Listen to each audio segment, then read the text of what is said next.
Gimana? Apakah soalnya udah kelihatan? Oke. Nah, ini kita lihat dulu soalnya. Bentar ya, aku zoom dulu deh. Sip. Nah, ini soal tahun lalu, di mana soal tahun lalu itu full kasus, kecuali nanti di bagian belakang itu ada menjodohkan. Jadi menjodohkan ini gampang aja, 10 soal. Nah, tapi kendalanya itu nanti di soal nomor 4, Capital Structure Policy. Nanti kita lihat gimana sih kendalanya. Jadi, Capital Structure Policy ini keterangan di soalnya sedikit, tapi poinnya lumayan lumayan membunuh kalau misalkan teman-teman nggak tahu celah jawabnya. Jadi poinnya kurang lebih 8 tambah 7 15 ya.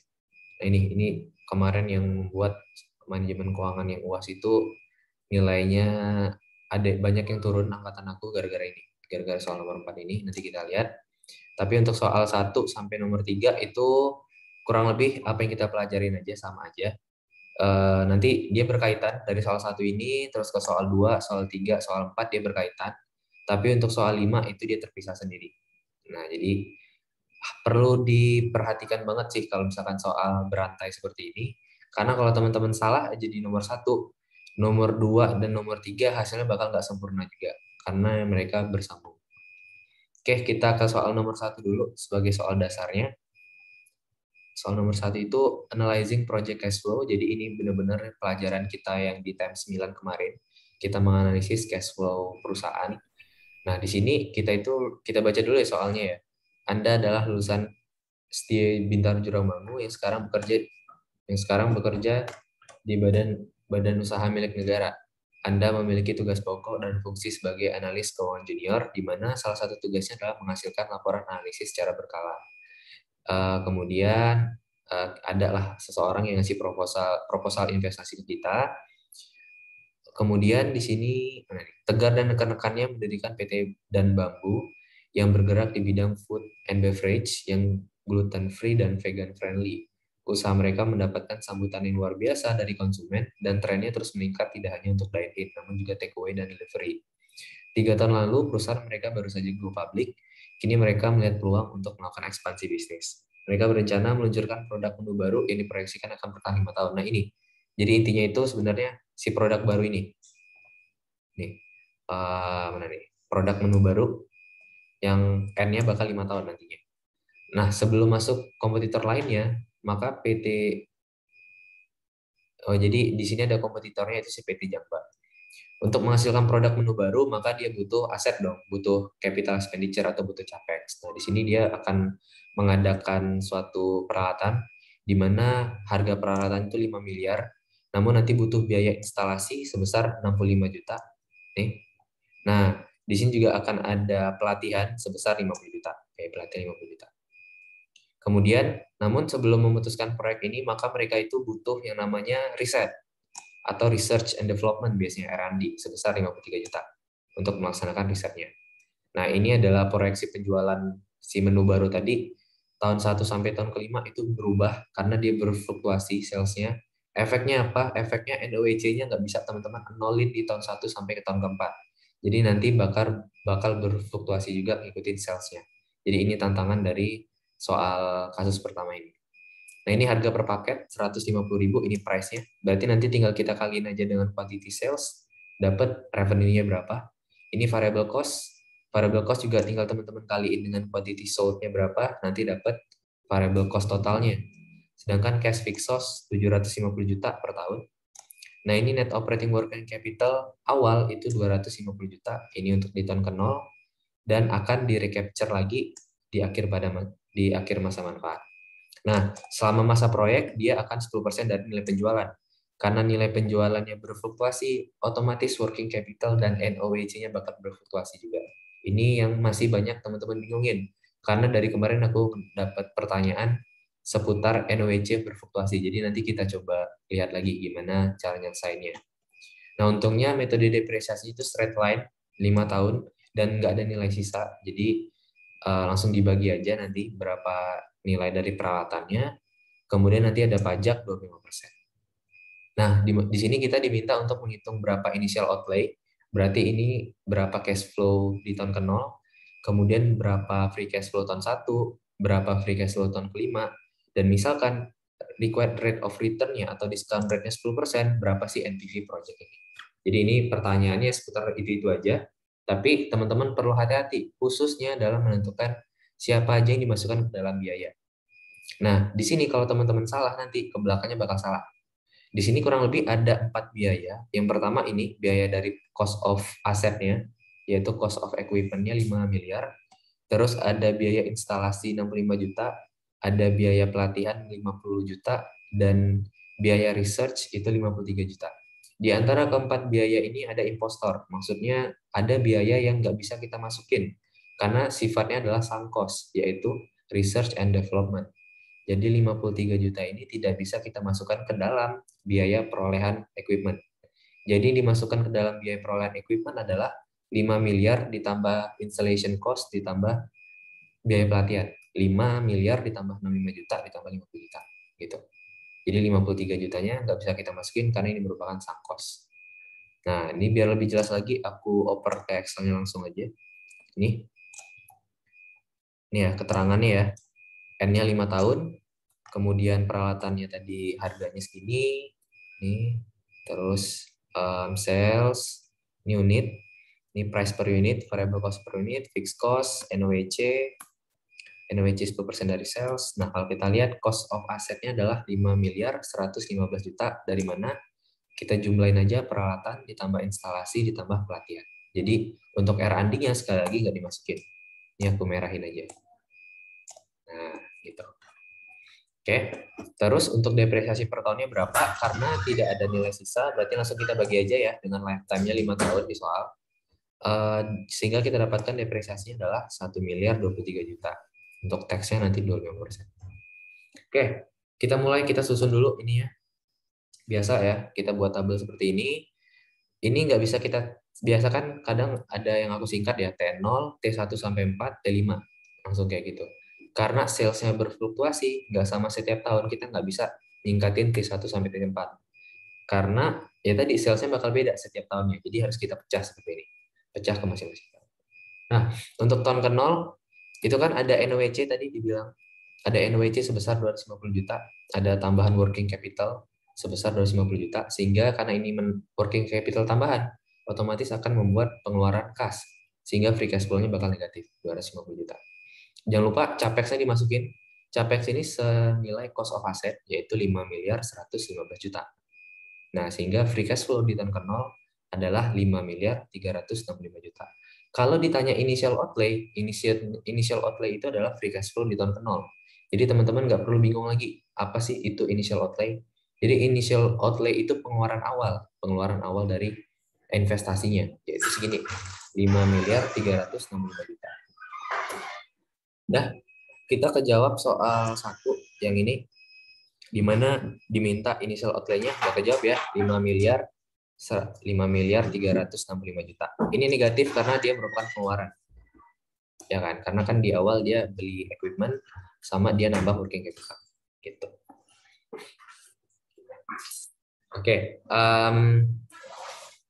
sampai sini dulu untuk initial outlay teman-teman. Ada yang dibingungin? Silakan kalau mau ditanyakan. Baru nanti kita lanjut ke T selanjutnya sampai ke NPV. Boleh ditanyakan dulu. Sebelumnya aku izin off cam ya karena di sini kondisinya lagi rame sih, jadi nggak enak aja ntar kelihatan. Oke, silakan aku tampung dulu pertanyaannya.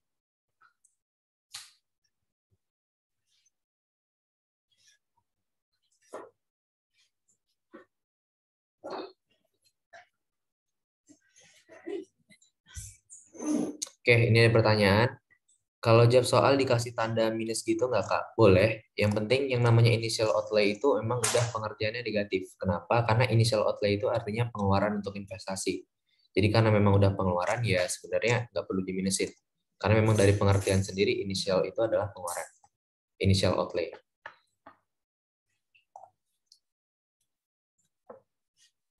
Kak, semisal ada residual value, ntar di tahun kelima capex jadi positif, benar. Jadi ada ibaratnya ada residual yang bisa kita jual. Jadi nanti kalau di tahun akhir ada residualnya, maka akan menambah di sini. Seperti yang kita pelajarin sebelumnya, sama aja. Di sini karena memang nilai sisanya 0, ya memang nggak ada yang bisa kita jual karena equipmentnya memang udah habis. Oke, ada lagi teman-teman?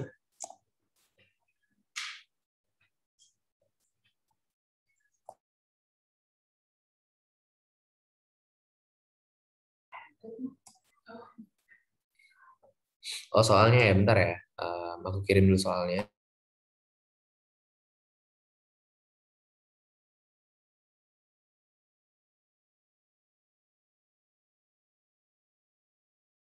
Soalnya udah aku kirim ya, bisa dicek di grup. Ini kita lanjut lagi biar bisa terkejar juga waktunya. Jadi untuk T0 udah clear ya, aku rasa. Ini jangan lupa ditambahin aja NWC dan CAPEX-nya. Jadi jangan dibingungin lagi apa itu initial outlay, karena yang jelas initial outlay itu pengeluaran di tahun ke-0. Terus kita masuk ke tahun ke-1. Sales-nya berfluktuasi sesuai dengan kuantitas terjualnya. Ini ya. Nih, gimana dapat 3 miliar, berarti 20.000 kita kali dengan price-nya, yaitu 150.000. Dapat segini, 3 miliar. T2, T3, T4, T5, seperti itu. Caranya sama, price dikali quantity sold. Variable cost juga, karena variable cost itu adalah biaya yang mengikuti dengan unit terjualnya berapa. Jadi variable cost per unit kita kaliin dengan quantity sold-nya berapa. Gitu. Nih, kita dapatkan contribution margin kalau di cost accounting kan. Kemudian ada fixed cost, tadi tetap dia sebesar 750 juta. Kemudian di sini ada depresiasi, jangan lupa teman-teman masukin depresiasi di sini. Baru kita dapatkan earning before tax masing-masing ya, tinggal dikurangin aja 420 juta dan seterusnya. Nah, kemudian di sini ada tax 25%. Ingat di soal dikasih tahu taxnya 25%. Tinggal dikalikan aja dengan EBIT-nya, dapat segini. Dan jangan lupa depresiasi ditambahkan lagi. Kenapa? Karena depresiasi itu bukan pengeluaran kas. Jadi yang tadi udah dikurangin harus ditambahin lagi dengan jumlah yang sama, 1 miliar 23 juta. Nah, di sini kita dapatkan operating cash flow-nya sekian dari T1 sampai T5. Tantangannya adalah menentukan NOWC ini. Di sini masih banyak teman-teman yang bingung dalam menentukan NOWC seperti yang aku bilang tadi. Nah, jadi bedain antara operating working capital dengan NOWC. 10% dari sales itu adalah OWC. Sementara yang kita masukkan adalah netnya. Kenapa yang kita masukkan netnya? Agar tidak ada perhitungan ganda. Jadi misalkan, tadi di tahun ke-0 itu 250 juta. Nah, tahun ke-1 berapa OWC-nya? 10% dikali penjualan. 10% dikali 3 miliar. Dapat 300 juta. Berapa yang kita masukkan ke cash flow schedule kita? Bukan 300 juta, tapi 50 juta. NOWC-nya, netnya berapa? Kenapa demikian? Karena kita itu sebenarnya saldo operating working capital sebesar 300 juta ini, 250 jutanya itu merupakan pengeluaran yang di tahun ke-0. Jadi kalau kita nambahin atau kita ngurangin kas kita langsung full 300 juta, berarti kita udah keluar 500 juta dong, atau 550 juta. Padahal kita hanya nambah 50 juta doang. Nah itu kenapa yang dimasukin adalah netnya, bukan OWC-nya. Makanya di sini dimasukin minus 50 juta. Kenapa minus? Karena pertambahan operating working capital sebesar 50 juta itu membuat kas keluar. Ada cash out sebesar 50 juta. Udah, tahun kedua juga seperti itu. Di sini dari mana 10% dikali sales, berarti kan terjadi peningkatan 450 juta. Dari mana? 750 dikurang 300. Karena ini meningkat, maka ada cash out 450 juta. Dan seterusnya. Nah, tantangan terakhir yang masih biasa dibingungin itu adalah recapturing NOWC. Ada yang nanya, Kak, kalau recapturing NWC itu kok dari tahun keempat, nggak dari tahun kelima? Sebenarnya sama aja kalau teman-teman bisa ngelihat polanya. Nah, jadi sekali lagi, jangan dihafalin, tapi dipahamin polanya gimana. Aku kemarin bilang, langsung aja ambil tahun keempat berapa operating working capitalnya, itu pasti nilai recapturingnya, itu biar lebih simple, biar langsung cepet. Tapi kalau teman-teman mau pakai angka di tahun ini ya, ini kan T4 sebesar segini ya, 1.800.000. Nah, jadi langsung aja dimasukin. Itu berarti recapturing-nya sebesar 1.800.000. Karena nanti di tahun kelima itu operating working capital-nya harusnya 0. Oke. Nah, kalau mau pakai acuan di tahun kelima itu sama aja. Berarti kan antara tahun kelima dan ke tahun keempat itu ada penurunan sebesar 675 juta. Penurunan operating working capital itu akan menambah kas. Berarti kas kita bertambah 675 juta. Nah, berarti sekarang itu operating working capital kita tuh masih ada 1.125. Sementara karena produk kita udah habis, maka ini harus dienolin. Berarti ini harus kita nolkan, ya kan? Gimana cara ngenolinnya? Ya udah, ini jadi negatif. Jadi nanti ketika udah negatif ini nol. Nah, berapa total negatifnya? Sama aja, tambah. Pasti sama 1,8 M. Ini. Itu. Jadi sama aja kalau misalkan dosen teman-teman bilang acuan dari tahun kelima, sama aja. Kalau misalkan teman-teman langsung recapturing saldo OWC tahun keempat juga hasilnya sama. Sehingga di sini masuknya 1,8. Nah, karena tadi nggak ada nilai sisa, maka di sini 0. Jadi nanti sisa FCF-nya di sini. Nah, ini FCF-nya. Oke, silakan dipahamin dulu. Kalau bingung ditanyakan aja, silakan. OWC itu operating working capital. Nah, dilihat lagi nih teorinya. Kalau masih bingung OWC itu current asset dikurang current liabilities. Jadi working capital itu adalah modal kerja. Kalau misalkan kita beli equipment, kita butuh tambahan current asset ataupun current liability. Gitu. Itu nggak kita pelajari secara spesifik karena memang kita nggak ada di RPS NWC itu spesifiknya apa. Jadi intinya working capital itu tambahan penggeraknya lah buat equipmentnya bisa kepakai. Gitu. Jadi ketika equipmentnya udah habis ya udah habis juga OWC-nya.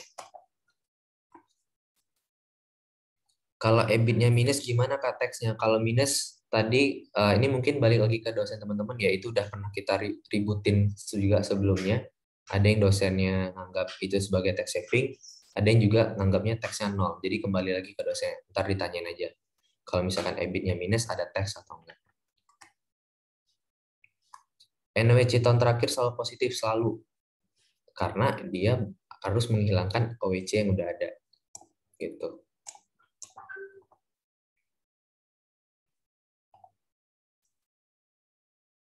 Ya benar. T1 sampai T5 nol karena emang nggak ada residual value.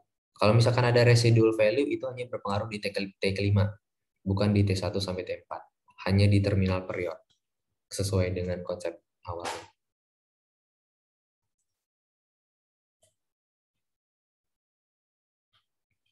Satu miliar 125 ini dari mana? Dari sini 10% dikali salesnya. Nah, kenapa negatif ya? Karena memang kalau di terminal value itu harus di terminal year itu harus dienolin working capitalnya karena equipmentnya udah habis. Maka akan ada minus gini. Jadi nanti total minusnya sama aja dengan 1,8 M. Jadi secara singkatnya teman-teman ambil aja angka di tahun sebelum tahun terakhir. Gitu. Gimana?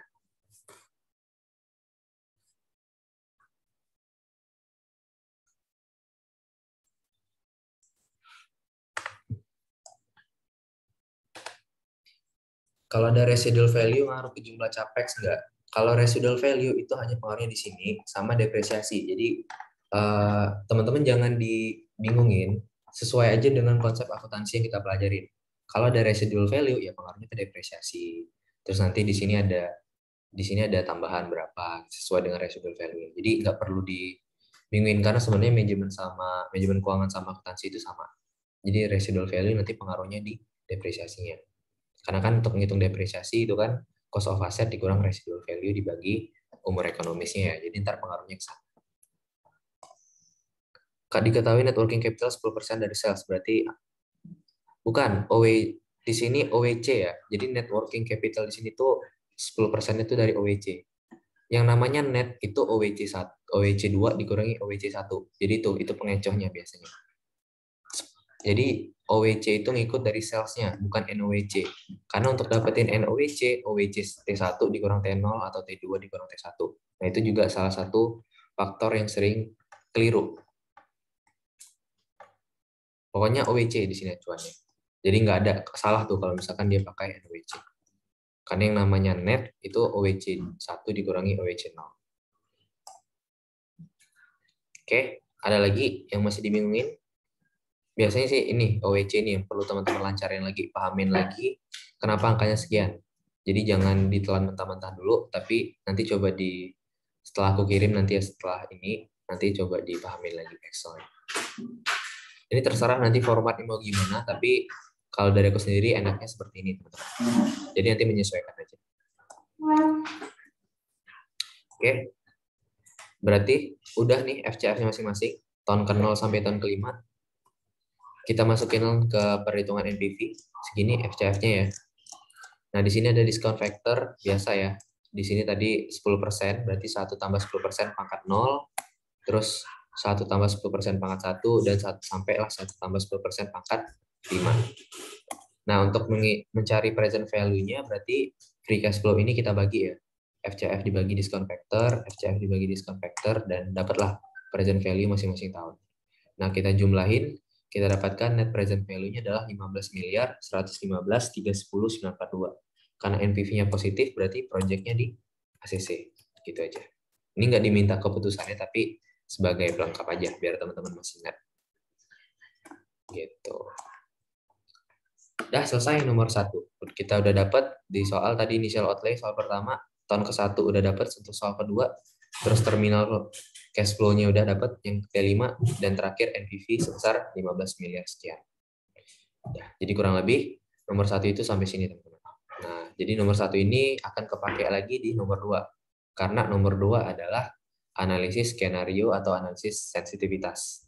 Jadi base case-nya atau case dasarnya adalah nomor 1. Makanya nomor 1 perlu teman-teman pastiin harus benar untuk UAS tahun lalu ini. Gimana? Ada yang bertanyakan lagi? Kalau nggak kita lanjut.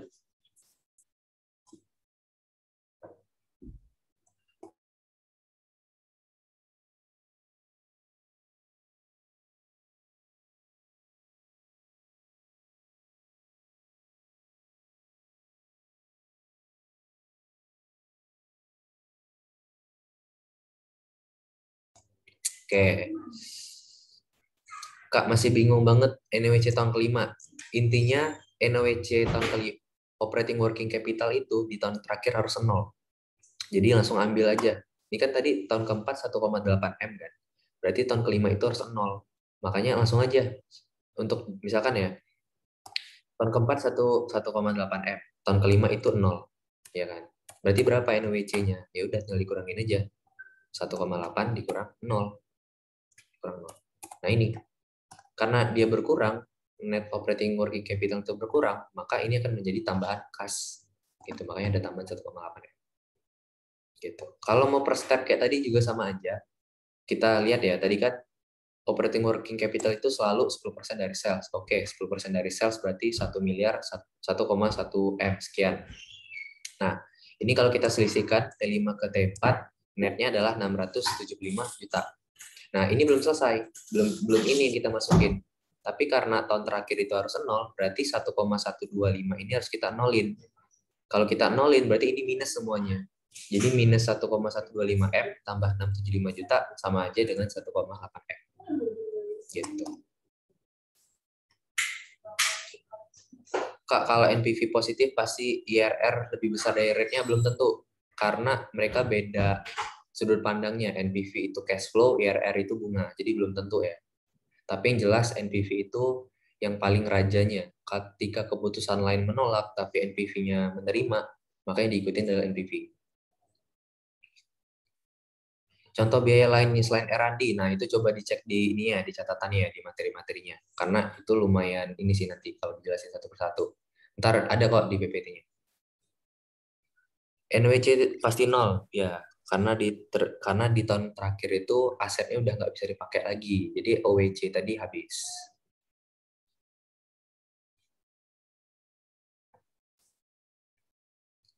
Jadi yang nol itu operating working capital-nya.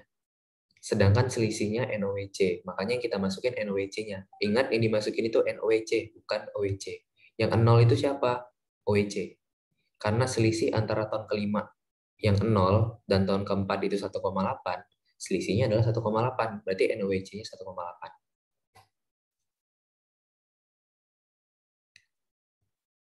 Ada kasus nggak? T1 sampai T4 capexnya bukan 0, nggak ada. Jadi capex itu hanya muncul ketika di tahun terakhir, kalau misalkan ada residual value. Jadi nggak ada T1 sampai ke T4 itu ada capex.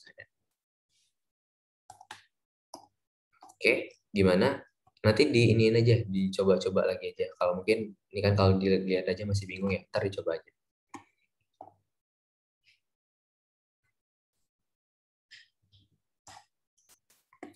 Oke, ini aku tambahin IRR aja ya. Kalau IRR kan gini. Ntar yang keputusan lain itu teman-teman aja ya yang coba sekalian latihan. Karena ini aku ngikutin soal aja. IRR itu tinggal teman-teman ketik aja IRR, terus drag semua NPV-nya. Sorry. Di drag aja NPV-nya. Nih, 51% nih IRR-nya. Berarti kan karena diskon faktornya 10%, sedangkan IRR-nya lebih dari 10%, maka proyeknya juga di ACC. Jadi sama aja. Nih. Atau misalkan profitability index. Profitability index kan ini dulu ya.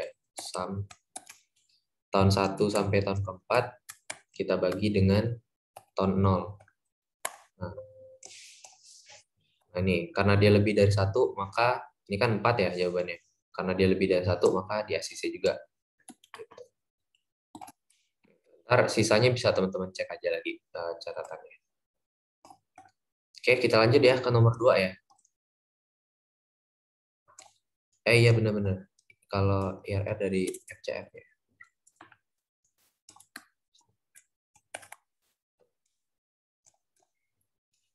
Oke, aku lanjut ya biar terkejar ya. Karena nanti takutnya ini udah jam 8 juga.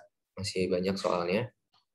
Kurang lebih ya gini-gini aja. Disering-sering latihan aja. Dan jelas pahamin konsepnya, jangan dihafalin. Karena kalau teman-teman ketemu kasus yang beda dengan yang teman-teman hafalin, itu jadinya chaos nantinya. Jadi mending dihafalin dulu kenapa sih nanti nilainya itu 1,8 M tadi. Ya karena emang OWC-nya itu 0 harusnya. Berarti netnya berapa? Net itu kan perubahan. Ya netnya berarti tahun keempatnya segitu. Itu celah-celah seperti itu tolong dipahami biar lebih enak nanti. Oke.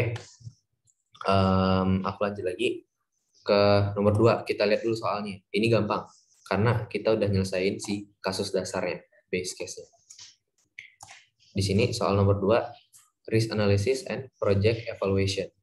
Jadi, Tegar ingin mengetahui berbagai kemungkinan perubahan dari model keuangan proyeksi yang telah dibuat. Untuk itu, perlu dilakukan perhitungan dan analisis atas proyeksi keuangan yang telah disusun sebelumnya. Nah, di sini ada 2 kasus, ada base case dan ada worst case. Base case itu jumlah paket terjual naik 20% setiap tahunnya. Dan cash fixed cost itu menurun sehingga hanya 80% dari semula. Kemudian untuk worst case itu paketnya menurun 50% setiap tahunnya, cash fixed cost-nya naik 20% dari proyeksi semula. Ya, soalnya ada 2, berapa NPV kalau best case, berapa NPV kalau worst case. Nah, ini cepet aja karena kurang lebih sama ya. Untuk best case, itu tadi perubahannya di penjualan, quantity sold, sama di fixed cost-nya.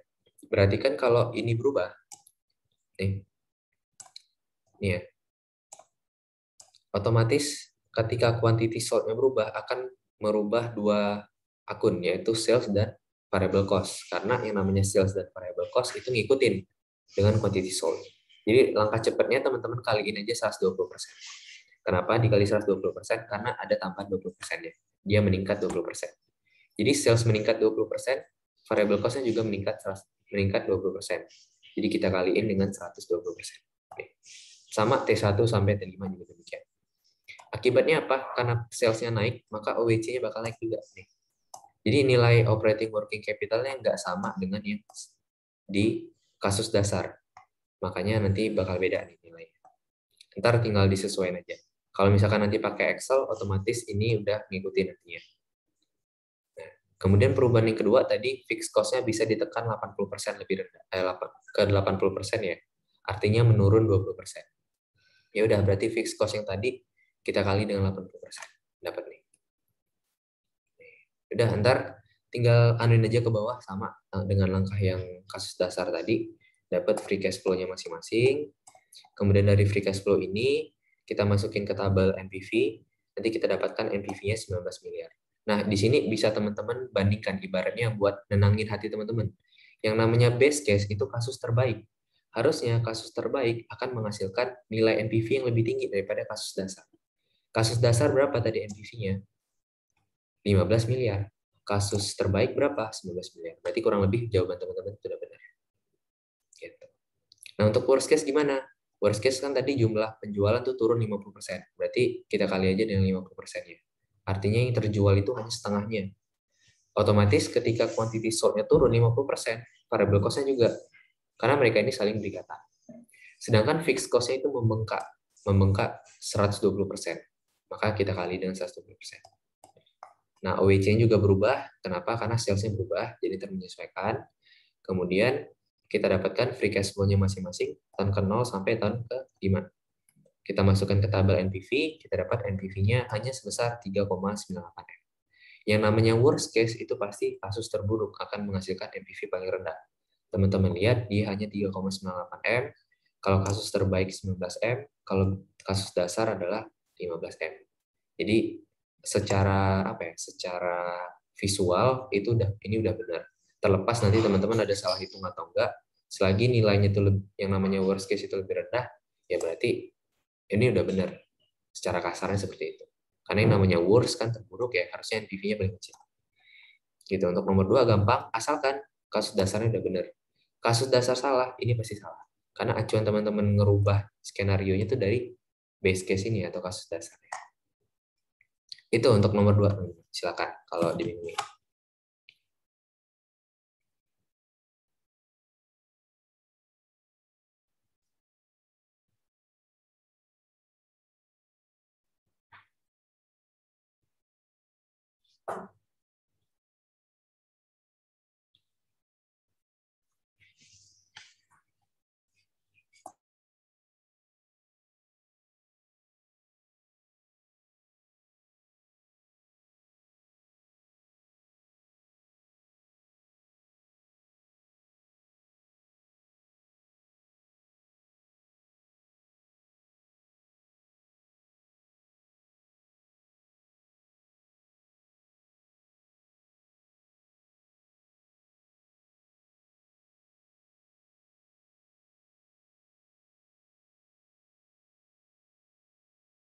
Oke, ini aku cek dulu chatnya.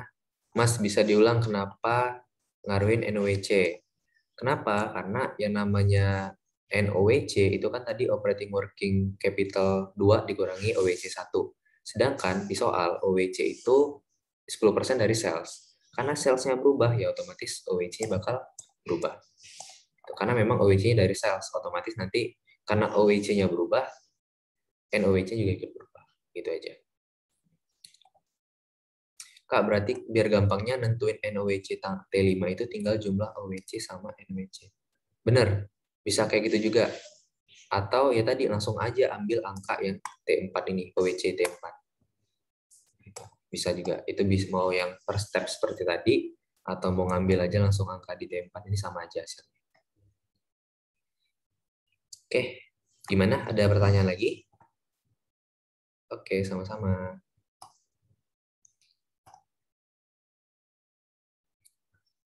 Working capital nggak dimasukin di initial outlay. Masuk, nih. Masuk. NOWC masuk ke initial outlay, tapi NOWC tidak masuk ke dalam cost of asset itu. Jadi jangan sampai kebalik. Yang namanya initial outlay itu pengeluaran tahun ke-0. Berarti pengeluaran di tahun ke-0 adalah capex dan NOWC. Makanya di sini free cash flow-nya itu sebesar 5 miliar 365. Penjumlahan dari capex dan NOWC, bukan capex saja.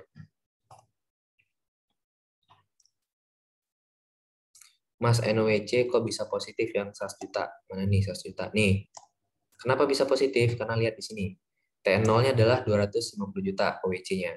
Sementara di tahun pertama 150 juta. Berarti kan ada penurunan sebesar 100 juta. Karena penurunan operating working capital ini itu merupakan penambah kas. Kalau turun dia nambahin, kalau dia naik dia ngurangin. Makanya bertambah 100 juta. Apakah mungkin? Ya mungkin-mungkin aja. Tergantung kasusnya. Nah, ntar di T2 kan naik lagi nih dari T1 ke T2. Naik sebesar 225 juta. Nah, ini karena di OWC-nya naik, maka akan mengurangi kas. Jadi balik lagi dia negatif. Gitu.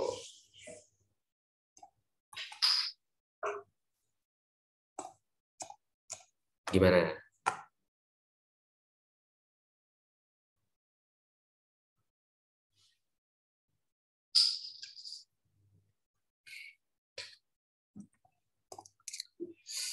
Oke,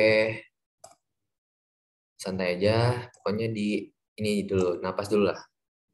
Napas dulu 2 menit, 20:17 kita masuk ke kasus 3. Aku sekalian mau minum bentar sih sebenarnya. Bentar ya.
Oke, kita lanjut lagi ke soal kasus 3 ya.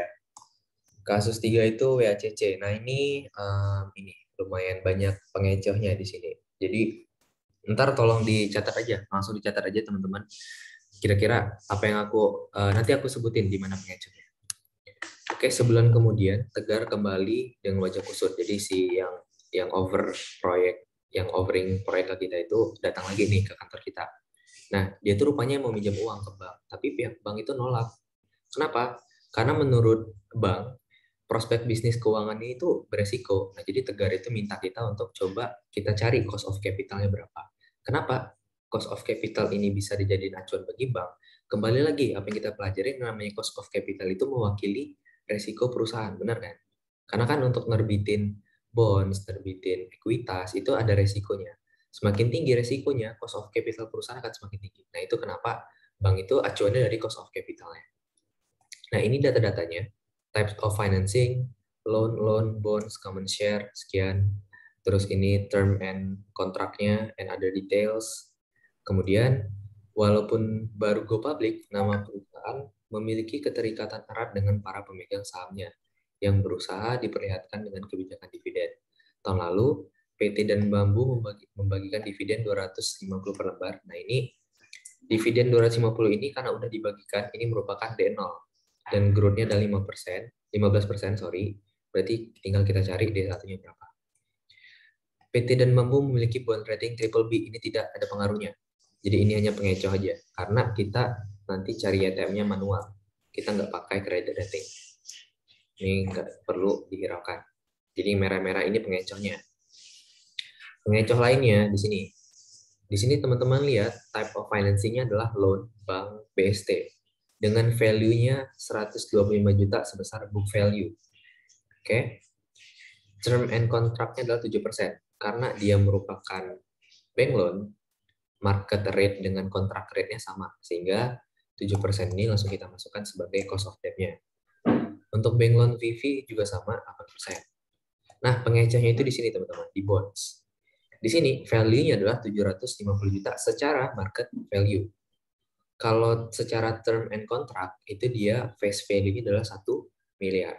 Di sini berapa sih nilai sebenarnya dari bond yang kita masukin ke dalam perhitungan WACC? Jawabannya adalah sebesar market value. Kenapa? Karena balik lagi ke dalam prinsip akuntansi, yang namanya nilai pasar itu adalah nilai yang paling sesuai dengan kondisi sekarang. Sedangkan nilai buku yaitu nilai secara perhitungan doang, secara pembukuan, makanya namanya nilai buku. Belum tentu pembukuan pada saat itu udah menyesuaikan dengan nilai pasar. Makanya kalau ditingkatin dalam perhitungan nilai aset, itu market value dulu, baru book value. Kalau nggak ada market value dan book value, baru nanti pakai jasa appraisal, kalau teman-teman ingat materi AKM. Jadi 3 itu tingkatannya. Jadi secara kenapa sih loan bank itu nggak ada market value-nya? Karena market value dengan book value, karena market rate dengan contract rate-nya sama-sama 7%. Jadi nggak ada perbedaan antara market value dengan book value. Sementara untuk bond, itu ada kemungkinan coupon rate-nya berbeda dengan market rate. Sehingga market value dengan book value-nya sebesar 1 miliar ini bisa jadi berbeda. Kalau ketemu kasus kayak gini, ingat market value yang paling dominan. Jadi pakai market value, bukan 1 miliar yang book value. Nah, itu red flag-nya. Di sini aku ganti warna merah, perlu teman-teman tandain. Kemudian di sini satu lagi, kuponnya 8%. Nah, kupon 8% itu adalah kupon rate. Sementara yang dipakai dalam perhitungan cost of debt untuk bond adalah market rate atau YTM. Maka nanti kita perlu cari dulu YTM-nya. Nah, untuk common share itu nggak ada masalah karena di sini emang udah market value sebesar 1,15 miliar. Berarti outstanding shares-nya adalah 500.000. Nanti di sini bisa kita dapatkan harga sahamnya berapa, dari mana 1,15 M dibagi dengan 500.000. Nanti di Excel-nya ada. Dan diminta untuk kasus 3 adalah menghitung WACC. Oke, dilihat dulu sekilas sekali lagi soalnya biar dapat maksudnya kemana.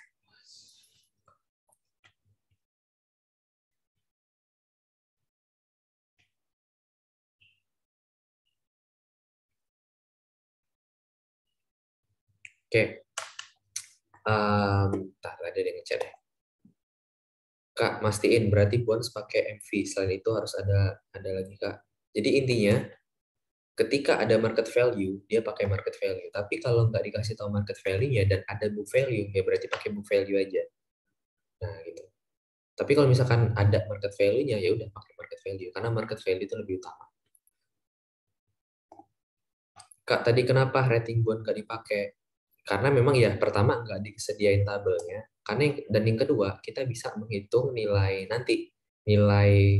cost of equity-nya dari keterangan-keterangan dividen ini. Jadi kita bisa pakai metode dividen, untuk bond rating ya, kita bisa mencari YTM-nya sendiri dari nilai-nilai sini. Jadi kita nggak perlu pakai bond rating ini.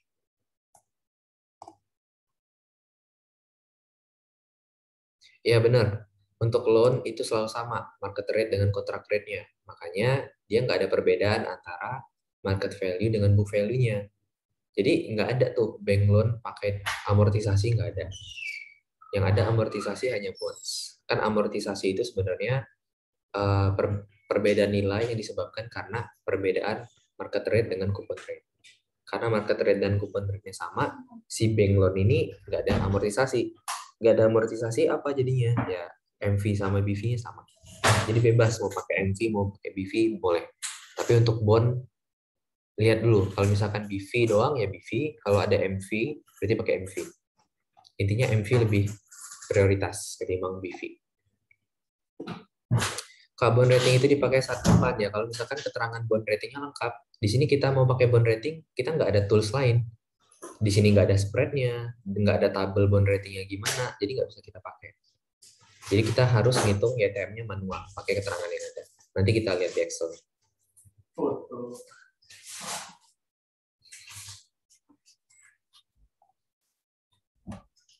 Bond rating dianggap sama dengan YTM, Kak. Benar, jadi kita bisa ngitung YTM pakai metode bond rating. Seperti di pertemuan-pertemuan sebelumnya itu udah pernah aku contohin juga.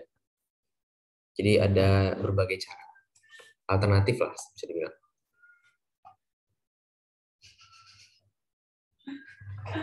Ya, pokoknya intinya bank loan sama notes payable ataupun ya selain bonds itu pasti sama. Jadi nggak ada perbedaan antara MV dan BV-nya. Jadi balik lagi, teman-teman nggak boleh lupain konsep akuntansinya. Karena memang di manajemen keuangan nggak terlalu dalemin masalah kayak gitu. Jadi tetap aja teman-teman juga harus review kembali deh materi AKM-nya. Intinya yang ada perbedaan itu hanya di bonds.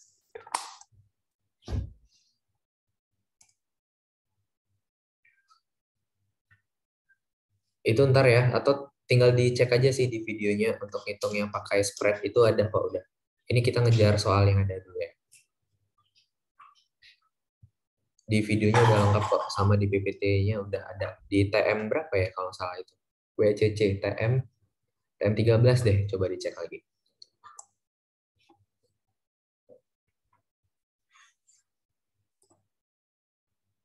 Oke, kita lanjut ke soalnya ya. Ke jawabannya. Ini Excel-nya bagian WCC. Nah ini value-nya teman-teman jumlahin dulu. Ini udah di soal ya, 125 juta, 275, 750, 1,15. Berarti total financing-nya adalah 2,3. Total financing ini dipergunakan nantinya untuk menghitung weight-nya, ya kan? Dari mana 5,43%? Dari sini 125 juta dibagi dengan 2,3 M. 11,96 dari mana? 275 dibagi dengan 2,3 M. 32,61% dari mana? 750 juta dibagi dengan 2,3 M. Kemudian common share sebesar 50% dari mana? 1,15 dibagi dengan 2,3 juta. Gitu. Itu untuk weight-nya atau proporsinya. Nah, sekarang kita cari cost of capital masing-masingnya, baik itu cost of debt maupun cost of equity. Untuk loan, tadi udah langsung kontrak rate-nya 7 sama 8. Namun, perlu teman-teman ingat lagi bahwa untuk debt itu ada efek tax saving. Jadi, perlu kita kali dengan 1 kurang tax. Tax-nya berapa? Sesuai dengan soal 1, 25%. Jadi, walaupun di kasus 3 nggak dikasih tahu tax-nya berapa, udah dikasih tahu dikasih 1. Jadi, tax-nya 25%. Makanya, cost of capital after tax-nya adalah 5,25. Dari mana? 7% dikali 100 dikurang 25 atau 7% dikali 75%. Nih, dapat 5,25. Yang bank loan 8% ini setelah after tax dikali 75% dapat 6%. Nah, untuk yang common share itu langsung aja 27,5%. Nah, ini dari mana nih di bawah? Tadi D0-nya adalah 250, dividen yang udah dibagiinnya 250, growth-nya 15%. Price-nya adalah 2.300. Dari mana price-nya? Ya, balik ke soalnya. Silakan teman-teman bagiin 1,15 M ini dibagi dengan outstanding shares-nya 500.000, itulah price-nya. Itu sama ya di akuntansi juga kayak gitu. Total value dari saham dibagi dengan jumlah yang beredar itu harga saham. Nah, kurang lebih sama. Harga sahamnya di sini adalah 2.300 per share atau per lembar. D1-nya berapa? Gampang. 250 ditambah 1 tambah 15%. Rumus D1 ya, D1 kan D0 dikali 1 tambah growth. Maka kita dapatkan segini. 280. D0 tambah 1 ditambah growth. Ini rumusnya. D0 dikali. Ini rumusnya. Kita dapatkan D1-nya adalah 288. Nah, cost of equity-nya berapa? Segini, teman-teman. Rumus cost of equity itu apa? Nih, D1 dibagi price, terus kita tambah dengan growth, ya kan? D1 dibagi price, nih, tadi D1-nya 288, kita bagi dengan harga 2.300, kita tambah dengan growth-nya 15%. Dapatlah cost of equity-nya 27,5%. Nah, makanya karena untuk ekuitas itu nggak ada efek tax shield atau nggak ada efek tax saving, maka tetap nih dia nggak perlu dikali pajak, jadi sama 27,5% juga. Gitu. Nah, sekarang kita cari ATM-nya berapa. Tadi future value-nya adalah 1 miliar. Dari mana? Yang namanya par value itu sama yang namanya face value atau par value itu adalah future value-nya bond, nilai jatuh temponya. Jatuh temponya sekarang atau masa depan? Masa depan. Maka namanya future value 1 miliar. Present value-nya berapa? Yang nilai pasar 750 juta. N-nya berapa? 5. Dari mana? Di soal. Time to maturity-nya 5 tahun lagi. Nah, terus kontrak rate-nya di soal adalah 8%, berarti pembayarannya adalah 80 juta setiap tahunnya. Nanti tinggal teman-teman pakai rumus YTM aja. Coba ya, bisa nggak ya? Ini kemarin aku hitungnya pakai kalkulator. YTM itu rate ya. Rate, ampernya 5, terus PMT-nya 80 juta, PV-nya ini, future value-nya ini. Coba.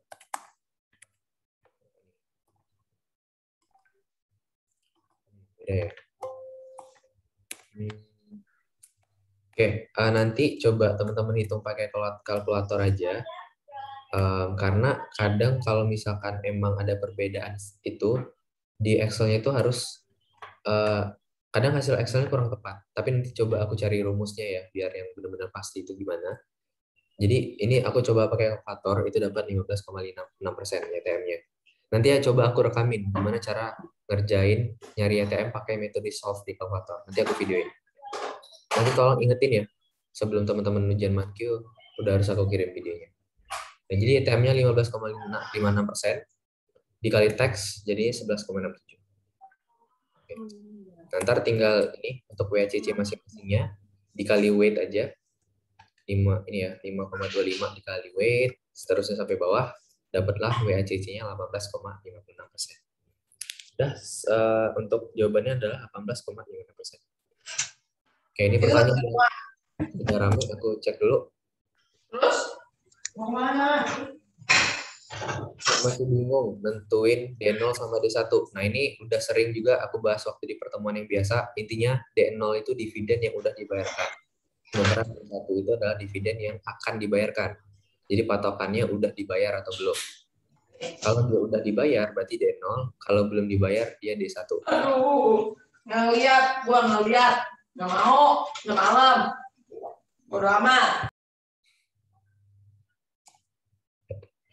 Oke, sorry ya tadi aku mute ya.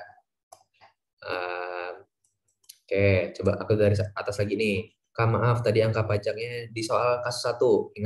Ingat soalnya berantai. Jadi jangan dibingungin. Balik lagi ke soal 1. Ingat 25%. Oke, jadi pajaknya 5 sesuai dengan soal 1. PMT-nya nggak usah dimasukin kali mas. Oke, ntar kita coba. Teksnya dari soal 1 ya.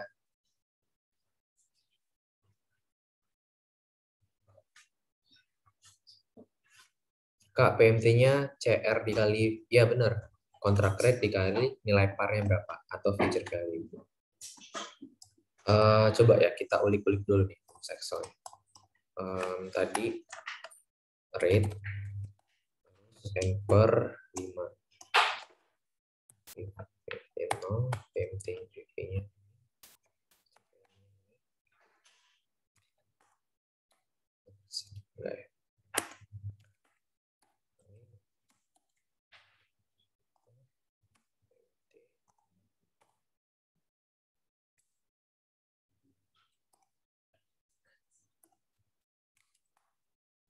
Nah, ini deh dapat nih rumusnya. 15,56% nih, sama nih. Nih. Oke, sama ya.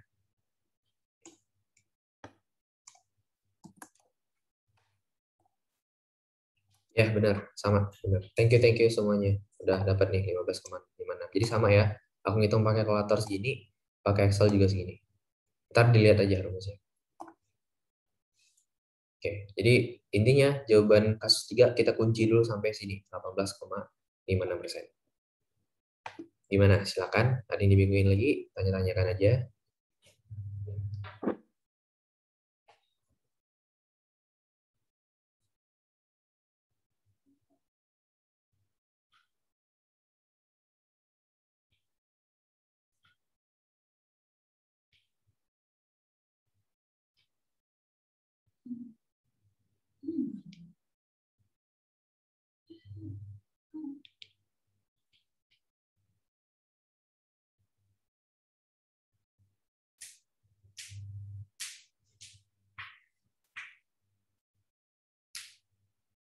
Oke, ini ada chat lagi. Kak, masih bingung yang before tax sama after tax. Oke, before tax ini ya sesuai dengan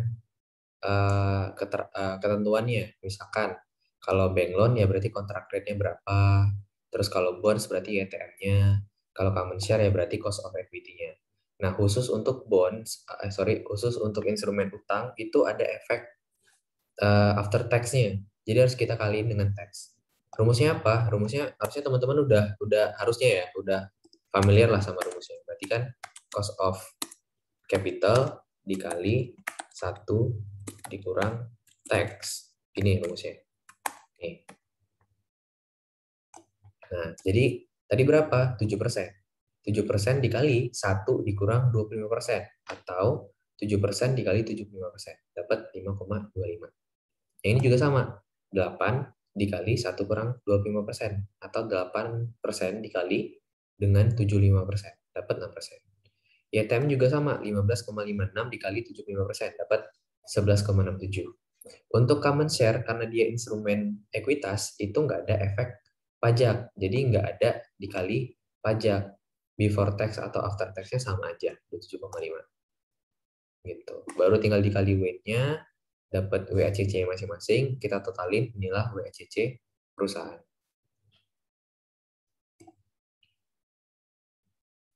Kak, kalau misal G-nya nggak diketahui, nyarinya gimana, Kak? Kalau G-nya nggak dikasih tahu, pasti ada variabel lain yang dikasih tahu. Berarti D1-nya udah harus dikasih tahu. Kalau misalkan D1-nya dikasih tahu, kita nyari G, ya berarti kan tinggal gini aja.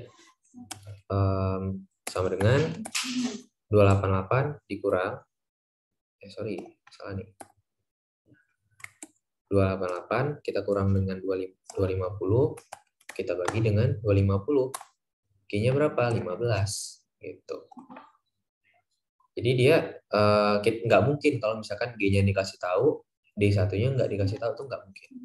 Kecuali memang nanti yang diminta adalah metode CAPM. Kan untuk ngitung cost of equity ada dua metode ya, dividend growth sama CAPM. Untuk CAPM kan itu yang ini, yang RF ditambah beta terus dikali MRP. Nah, ini bisa teman-teman cek lagi nih di PPT-nya atau di materinya. Gitu. Gimana?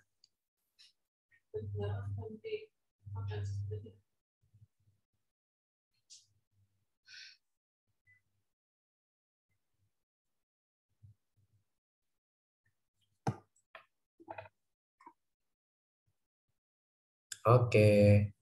KD itu cost of debt. Kalau KCS cost of common share atau KPS cost of preferred share.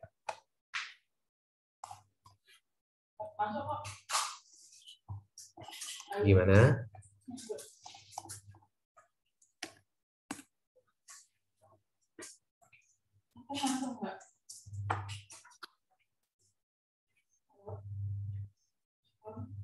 Lanjut, teman-teman.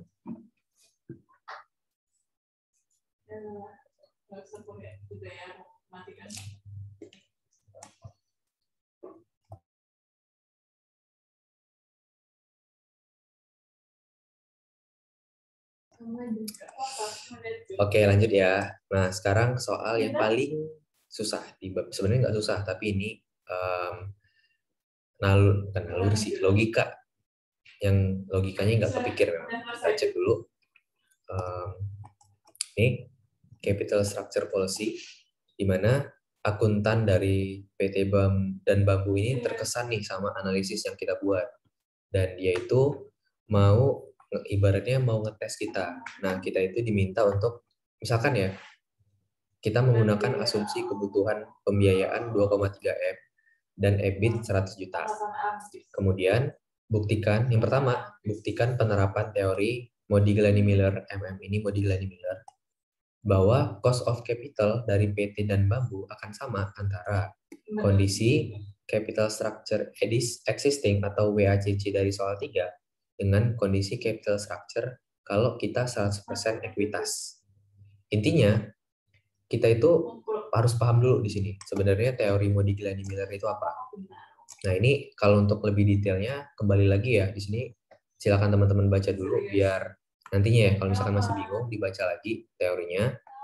Intinya, Modigliani-Miller ini menganggap bahwa tidak ada perbedaan cost of capital dari debt ataupun ekuitas. Jadi, kita nggak masalah mau pakai debt ataupun mau pakai ekuitas. Hasilnya pasti sama aja. Nah, tapi sekarang, teori Modigliani-Miller itu terbantahkan. Kenapa? Karena debt dengan ekuitas itu berbeda perilakunya.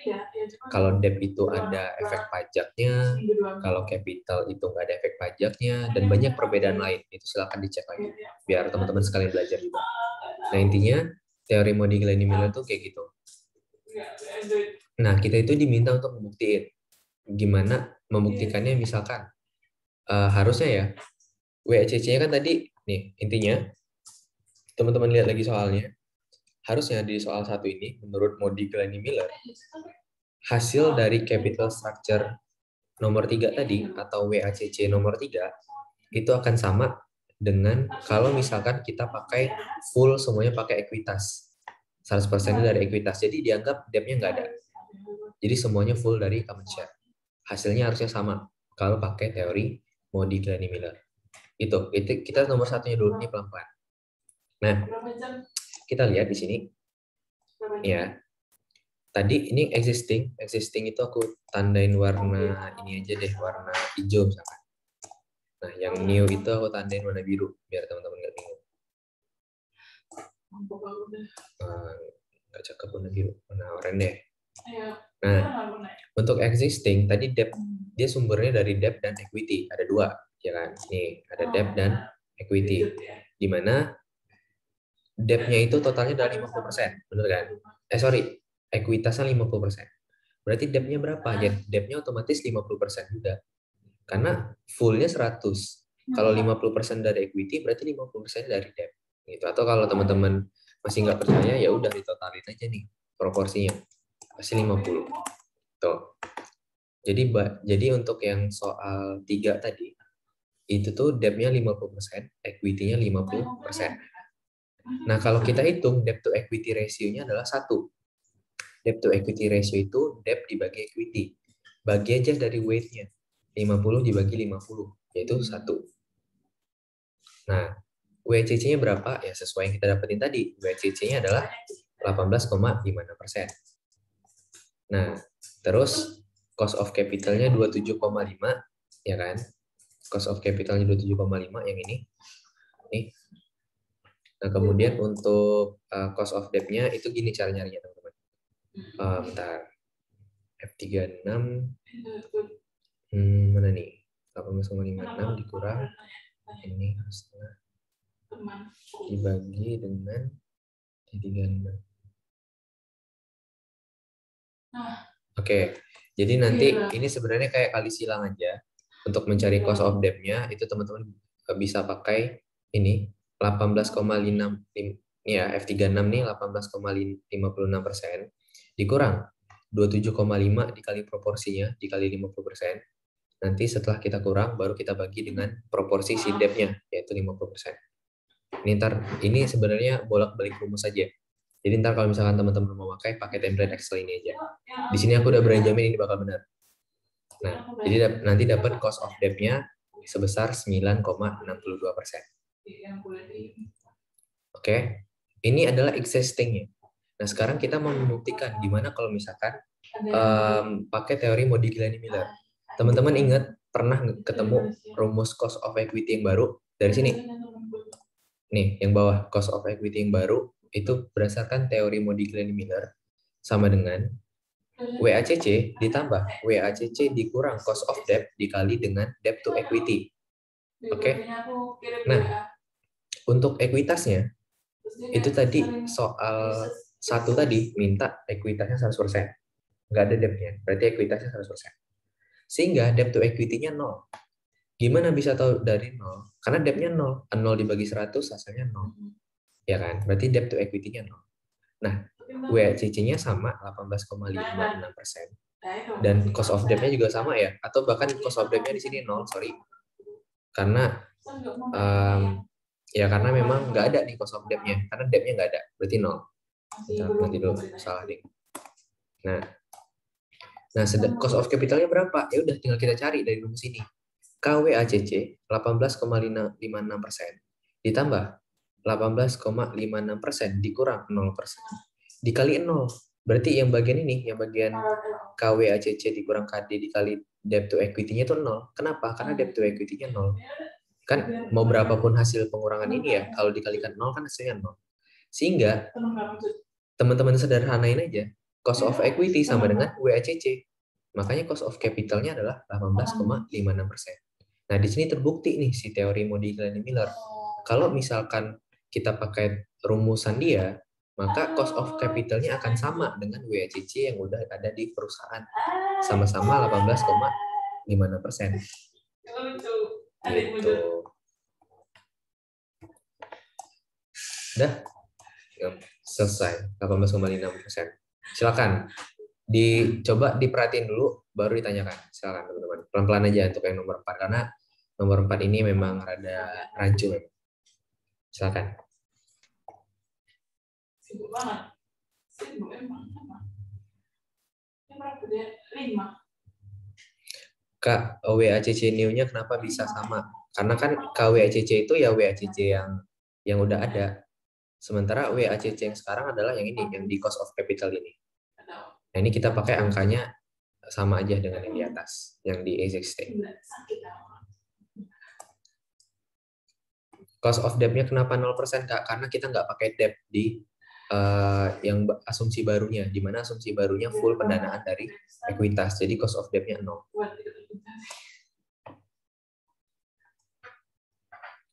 Debt to equity ratio tadi, ya benar. Debt dibagi equity. Weight debt dibagi weight equity. Ini rumusnya yang bawah.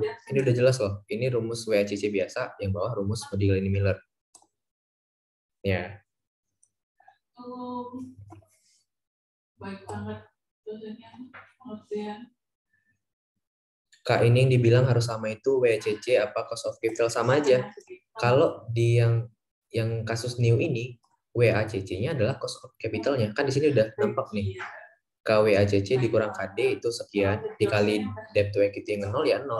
Jadi sama aja, cost of equity sama dengan WACC. Gitu. Intinya akan sama cost of WACC yang sekarang itu dengan WACC yang lama itu bakal sama. Gitu. Karena WACC yang baru itu akan sama dengan cost of capital yang baru.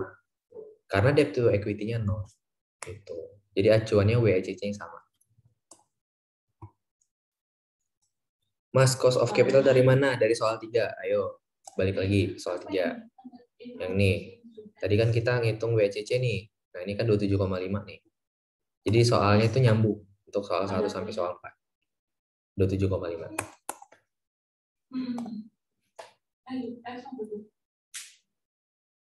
Yang existing itu ini ya, dari rumus ini tinggal teman-teman balikin aja sih sebenarnya. Nih, lihat KWACC sama dengan cost of debt dikali debt to value atau weight ya, tambah cost of equity dikali weight dari equity. KWACC 18,56 sama dengan cost of debt yang kita cari dikali 50% ditambah 27,5 dikali 50%. Nah, nanti tinggal pindah ruaskan aja, dapatlah 9,62%. Gitu. Itu pindah ruasnya. Ini rumus WACC biasa ya.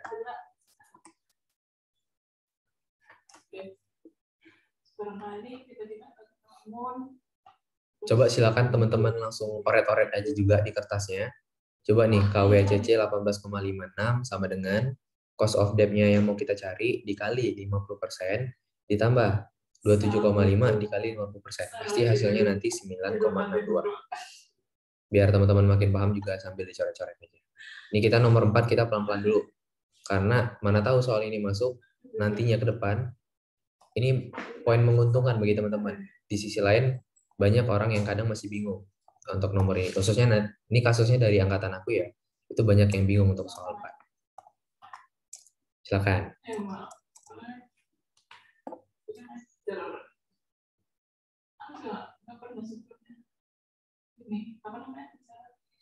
Oke, di sini ada pertanyaan lagi. Jadi yang E itu WACC dulu, yang G itu WACC yang sekarang apa gimana? Mana? E WACC yang dulu. Ini WACC yang sekarang. Jadi WACC yang sekarang itu sama aja. Itu makanya kita mau membuktikan nih WACC yang sekarang itu sama nggak dengan WACC yang dulu. Kalau kita mau pakai teori Modigliani-Miller, hasilnya sama. Makanya WACC sama-sama 18,56%. Itu. Harusnya samain dari sini ya.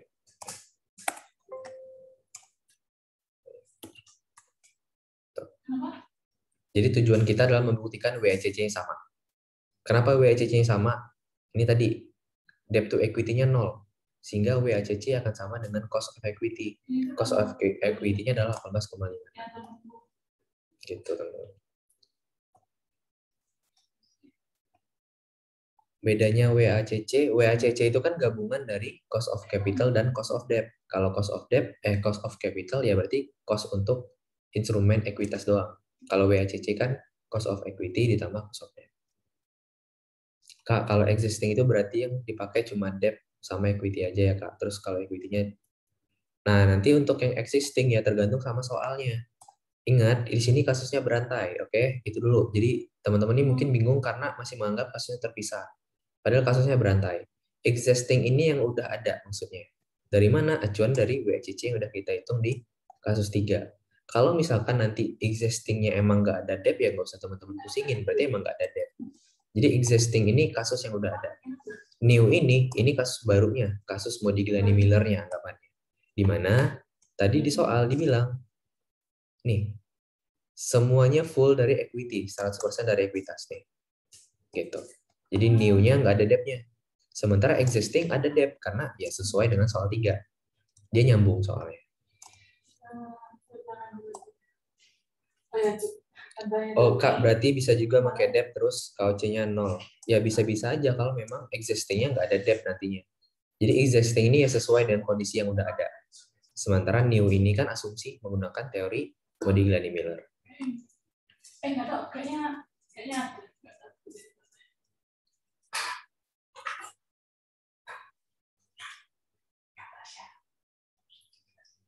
Jadi WACC huruf E itu antara existing sama new disamain.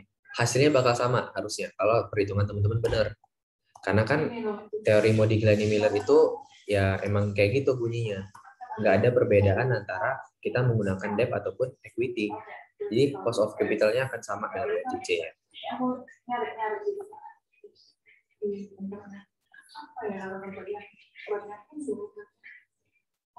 Kak, berarti bisa juga pakai debt bisa, karena nggak ada perbedaan antara debt dengan cost of capital. Jadi bisa aja cost of capitalnya 0, debt-nya yang 18,56 sesuai dengan kasusnya.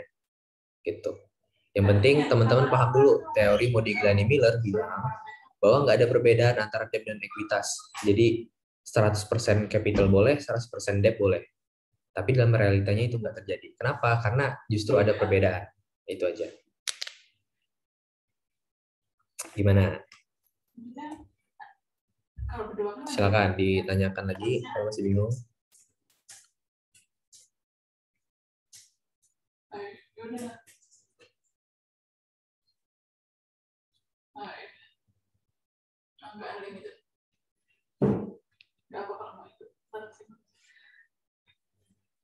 Kayak apa ya? Kayak apa misalkan maksudnya? Oh tuh bisa. Tapi gimana ya? Aku mikir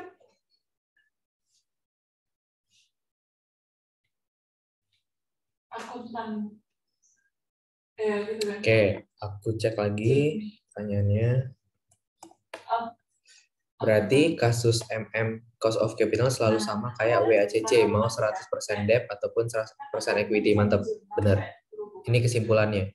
Jadi untuk kasus Modigliani Miller, mau 100% debt ataupun 100% equity, hasilnya bakal sama dengan si WACC-nya. Coba ya kita buktikan ya. Misalkan kasusnya sekarang debt-nya ya. Aku sisipkan dulu.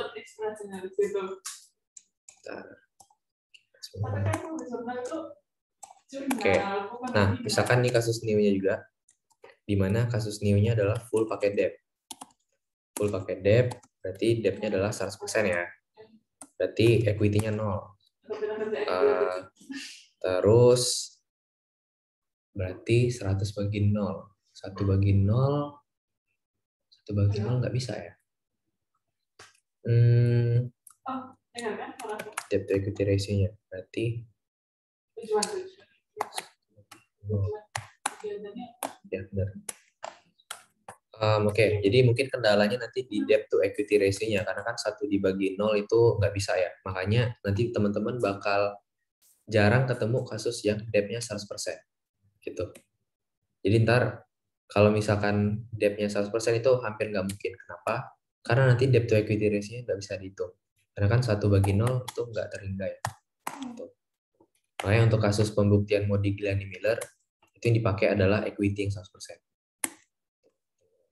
Tapi yang jelas konsepnya gitu, secara konsep ya, mau debt 100%, mau ekuitas 100%, WACC-nya akan sama.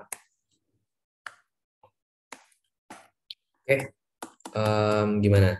Ada yang masih dibingungin untuk yang nomor 1 dulu? Kurang lebih kayak gini.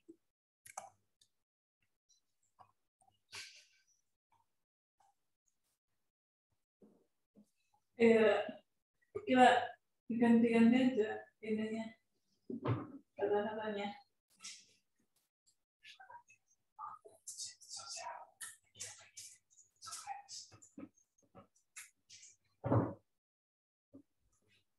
Ada lagi.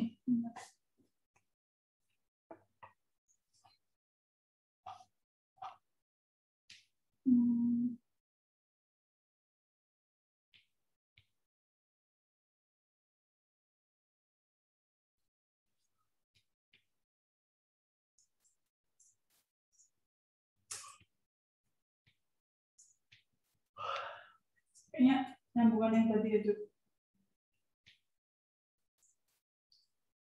Nyambungan yang baru enak. Oke, ada lagi teman-teman?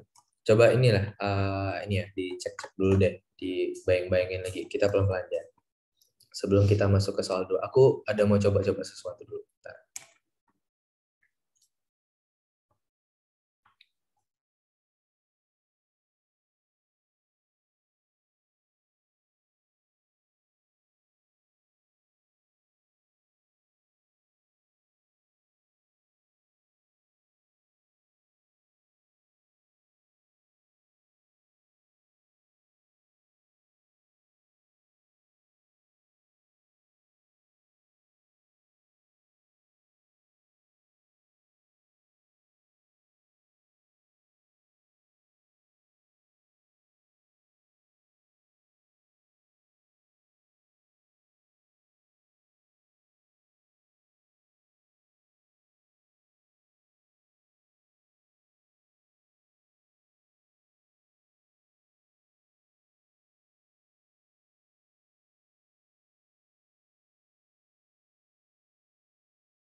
Oke, gimana? Udah pusing teman-teman? Atau masih masih kuat nih? Aku on cam dulu deh. Oke. Nah, di sini silakan teman-teman mau nambahin apa yang aku buat atau enggak. Tapi ini ada pembuktian biar jawaban teman-teman lebih keren. Kalau teman-teman lihat di soal, itu tadi ada EBIT 100 juta. Nah, ini sebenarnya dalam perhitungan WCC nggak kepake. Tapi aku baru ngeh sekarang, setelah aku waktu submit, waktu dulu itu, 100 juta ini sebenarnya bisa menambah pembuktian teman-teman sebenarnya. Gimana caranya? Di sini aku bedain existing ya. Bentar, bisa nggak ya? Existing. Ntar aja deh, ntar deh. Ntar aku coba kulik lagi deh. Ntar takutnya nggak benar. Ntar aku coba ini ya, tambahin yang EBIT 100 tadi fungsi untuk apa. Yang jelas untuk WCC-nya itu belum kepake. Nah, kita coba ke soal 2 lagi. Soal 2 itu sekarang kita bandingkan teori Modigliani-Miller ini dengan misalkan gimana kalau misalkan sekarang itu sesuai dengan dunia nyata, ada pajak 25%. Karena kan si Modigliani-Miller itu menganggap bahwa nggak ada pajak di dunia nyata. Jadi perlu kita buktiin nih si Modigliani-Miller ini benar atau enggak. Nah, harusnya.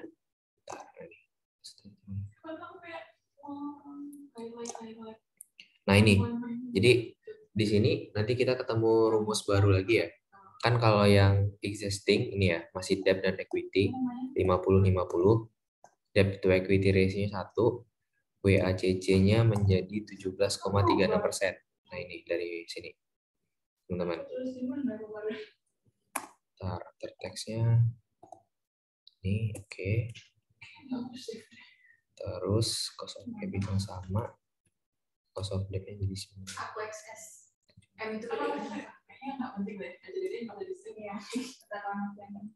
Nah, jadi sebelum mencari WACC-nya pakai rumus yang ini ya.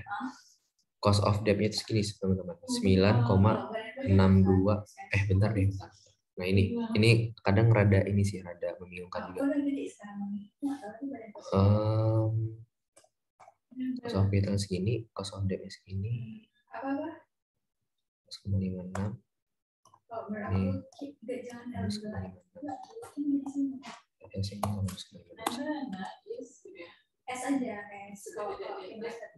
Cost of debt-nya sebentar ya teman-teman. Cost of debt-nya berarti kita ambil yang di sini.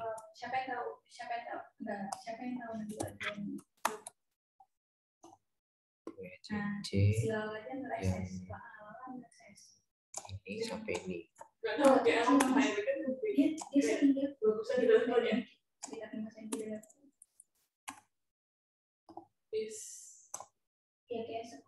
Tapi badannya sudah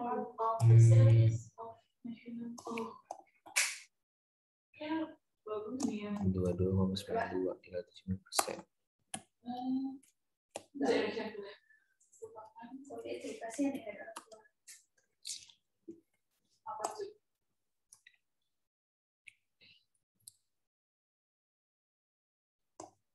Ya itu, nih benar sama ya ini.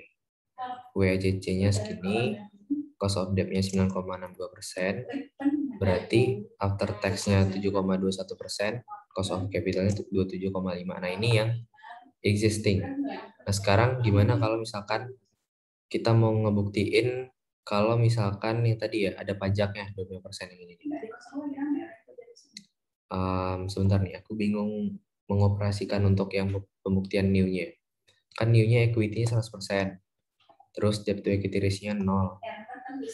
Berarti cost of debt-nya 9,62%. Karena ada pajak jadi 7,21%, ya kan? Dikali 75%. Nah, teman-teman masukin ke rumus yang ini. Cost of equity sama dengan K unlevered ditambah K unlevered dikurang cost of debt per debt to equity. Karena debt to equity-nya lagi-lagi 0, maka beberapa pun hasil yang di kurung kurawal ini hasilnya 0. Berarti K unlevered equity-nya tuh si 18,56. Yang ini teman-teman. Jadi acuan WACC yang ini 18,56 ini itu yang ini. 18,56 yang teori Modigliani-Miller. Kenapa? Karena yang namanya unlevered itu kondisi ketika nggak ada debt-nya. Kalau ada debt-nya itu berarti udah levered. Nah, jadi 18,56% itu dari sini. Nah, di sini kita dapatkan nanti cost of capital-nya lagi-lagi sama dengan WACC-nya, 18,56%. Gitu. Jadi ingat 18,56% itu yang ini ya, yang Modigliani-Miller nomor 1, bukan WACC existing. Kenapa? Karena ini adalah K unlevered. K unlevered itu maksudnya cost of capital ketika perusahaan itu tidak memiliki pembiayaan dari utang. Kalau levered berarti ada pembiayaan dari utangnya. Jadi kalau WACC yang existing kan ada debt-nya. Nah, yang kita masukin itu yang tanpa debt, yaitu yang 18,56%. Ntar hasilnya tetap sama kok. Segini. Gimana? Silakan ditanyakan. Iya, sebenarnya sama aja sih. 0 juga. Nah, sama aja. 11,5. Makanya ntar mau berapapun hasil. Ini sebagai pembuktian aja sih biar teman-teman nangkep arti di sini. Jadi ntar mau berapapun hasilnya di sini itu akan 0 kan. Jadi cost of equity itu bakal sama dengan K unlevered equity. K unlevered equity itu dari mana? Dari yang ini, 18,56%. Gitu.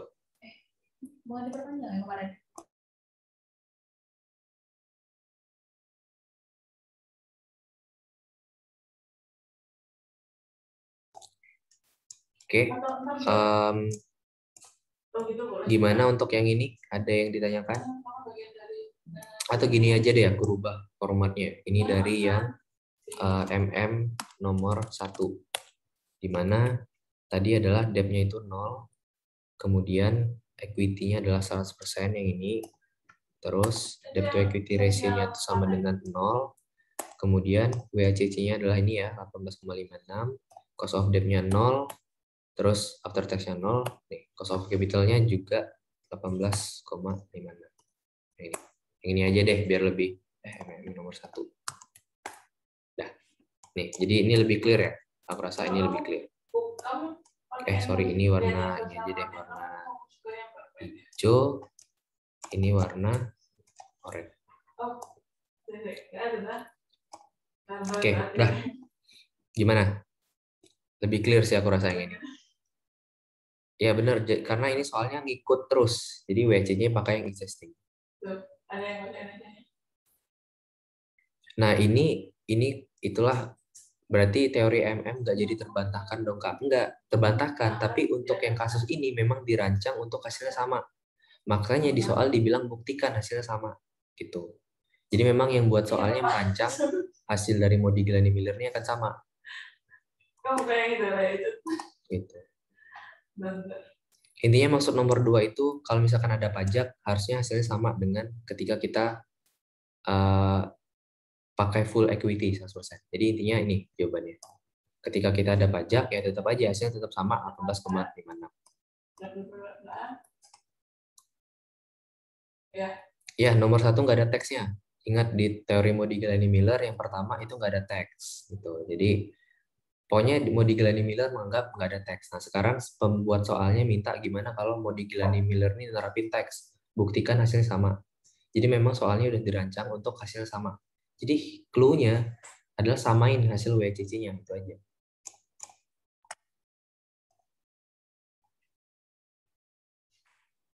Kalau 100% debt pasti ada bedanya gitu, Kak. Nah, itu belum tahu. Karena tadi, kan aku tadi mau ngetes nih kalau 100% debt itu gimana. Tapi kan debt to equity ratio nggak bisa dicari, hasilnya tak terhingga. Jadi kita ngikut asumsi soal dulu aja. Karena sangat jarang teman-teman ketemu kondisi debt-nya 100%. Karena itu tadi, nggak bisa, debt to equity ratio-nya nggak bisa dicari. Ya, itu untuk ya ini kan WCC-nya udah nih, udah dikali teks yang ini. Nih, udah dikali teks kan yang ini. Ini kan udah dikali teks nih, 18,56%. Jadi udah benar yang apa kita itu. 18,56% ini udah sama teks. Gitu.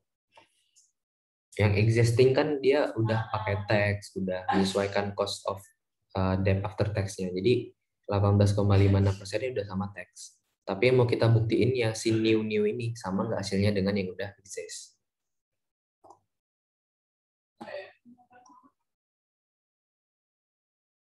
Walah berarti yang pertama enggak. Nah itu karena soalnya udah dirancang untuk sama, kita buktikan hasilnya sama. Jadi memang nanti hasilnya sama sebesar 18,56.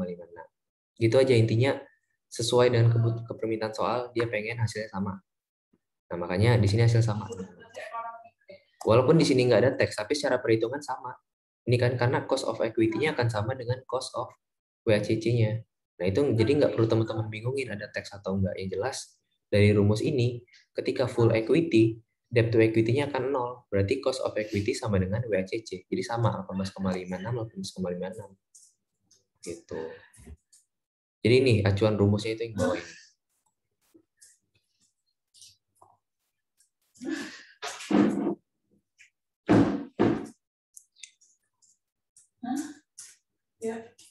MM harus 100% debt, 100% equity, atau bias nggak 100% ya Pak. Misal debt 60%, equity-nya 40%. Nah intinya yang namanya Modigliani-Miller itu nggak ada perbedaan antara debt dengan equity, jadi pasti 100% gitu. Karena memang nggak ada perbedaan antara equity dengan debt. Terus ngapain dia dipecah-pecah 60%, 40% gitu maksudnya, si Modigliani-Miller ini. Jadi Modigliani-Miller itu nganggap debt sama capital itu sama aja, jadi mereka tuh full 100%.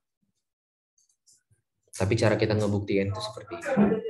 Nah ini mungkin agak rumit ya memang, karena memang ini materi yang sebenarnya gampang, tapi kebetulan muncul aja nih waktu di UAS aku. Nah, ini tolong dipahami aja, tak. Yang jelas cara pembuktian seperti ini.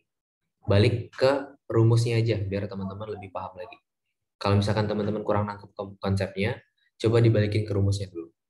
Nih, seperti tadi ya, apa kok harusnya kan yang new sama existing nggak sama hasilnya WCC-nya, karena yang existing tuh ada pajaknya. Tapi secara rumus apakah berkata demikian? Enggak. Secara rumus berkata sama hasilnya. Karena debt to equity-nya 0. Jadi cost of equity sama dengan WCC. Gitu.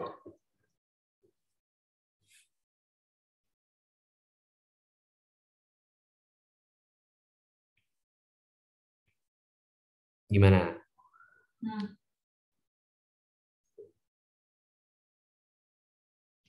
Oke.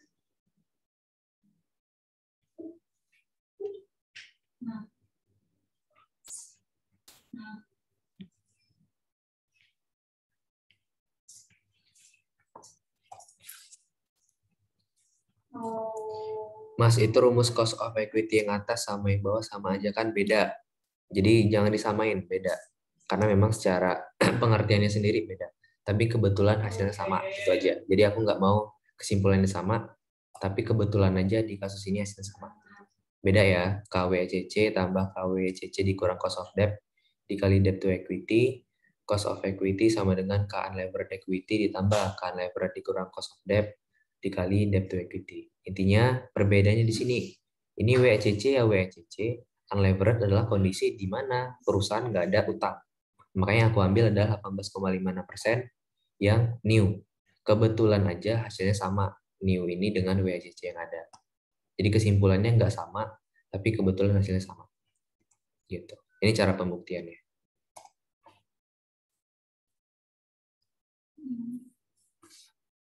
Apa itu tadinya? Impact. Nah, itu balik ke soal. Di soal minta apa? Samanya atas apa? Nah, karena nomor 1 nih, buktikan capital structure existing dengan 100% ekuitas. Ya, berarti samanya antara capital structure 100% dengan capital structure yang udah ada. Nah, terus juga nomor 2, kita balik lagi ke nomor 1, tapi gimana kalau misalkan ada pajak? Buktikan kalau sama, gitu. Jadi nanti tergantung soalnya gimana. Tapi kurang lebih kayak gini pembuktiannya. Kesimpulan nomor 2 jadi gimana ya, ini hasil sama. Jadi walaupun ada pajak, teori Modigliani-Miller ini sama hasilnya. Karena memang di soal itu memang buktikan hasilnya sama. Gitu. Memang udah dirancang untuk hasilnya sama dan tugas kita hanya membuktikan. Itu sulitnya, membuktikannya ini loh sebenarnya inti dari soalnya. Nah, untuk yang beda itu tinggal teman-teman cek aja video yang kemarin yang di time-time sebelumnya tuh, itu udah ada kok kasusnya beda. Itu udah jelas banget waktu itu aku jelasin. Jadi ntar tinggal dicek aja. Gimana? Ini mungkin untuk menjodohkan, kita tangguhkan aja ke pertemuan selanjutnya atau bisa teman-teman baca sendiri aja. Ntar habis ini kita ke financial planning karena waktunya tinggal kurang lebih 17 menit lagi. Yang jelas habis ini kita ke financial planning. Gimana? Ada yang dibingungin?